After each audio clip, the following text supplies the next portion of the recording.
So this video examines how to conduct an SPSS t-test. Before I get into the program itself, what I'm going to do is I'm going to describe some of the fundamentals of what a t-test does and how we test it in terms of a real-life hypothesis. So from our textbook, the definition of a t-test, which is commonly known as a t-test for independent samples, is the difference in the average scores on one variable between two groups that are independent of one another. Now, this definition is a little bit wordy and confusing, but really what it means is that we're testing a cause and effect.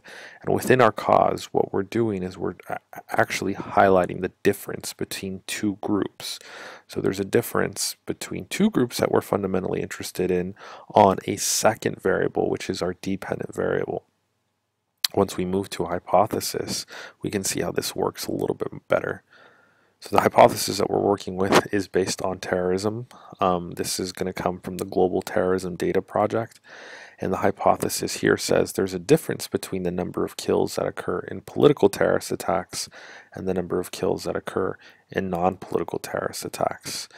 If you note, there are two groups that we're comparing here. First, political terrorist attacks, and second, non-political terrorist attacks. So this is the fundamental definition of what a t-test does. We have these two groups that we want to compare on a second variable, which is the number of kills in this hypothesis. So how do non-political acts differ from political acts and how many fatalities they cause? If we were going to take this a little bit step further in terms of testing and pull out actual variables, what I'm going to say up front is that my independent variable is coded as goal, which is whether or not a political terrorist attack, or excuse me, a terrorist attack is political in nature, and our dependent variable is n-kill, which is the number of fatalities in a terrorist attack. So we can actually now move on to SPSS to test this relationship. So this is the Global Terrorism Database Project. This spreadsheet represents a number of different terrorist attacks coded for a number of different variables. Altogether, there are around 125,000 cases in this dataset, which means this is a huge dataset, but we've shortened the amount of variables to only 29. Before I do the t-test, I'm just going to look at my descriptive statistics. So I'm going to go to Analyze, Descriptive Statistics, Frequencies. I'm going to bring out these two variables that I'm working with, which I pointed out earlier on the slides. So goal and n-kill. So once I got these in my box, I'm going to click Statistics, and I want to know the minimum and maximum as well, just to see exactly what I'm working with. And that's it. I'm going to click Continue, and I'll click OK. Now, when your output pops open, the statistics table tells you that goal is measured from 0 to 1, right? And n-kill is measured from 0 to 1,381 fatalities.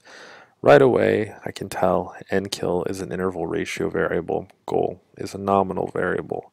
If we look at the frequency tables, what we see is that 0 means no, 1 means yes. So out of the 125,000 or so terrorist attacks, there's about 123,000 that were aimed at attaining a political, economic, religious, or social goal. The number of kills, because of it's an interval ratio variable, is a little bit more complicated. We see a ton of different values, so I'm not going to spend a lot of time looking at this, but now at least we know what we're working with. Now I'm going to conduct the t-test itself, and to conduct the t-test you go to Analyze, Compare Means, Independent Samples t-test.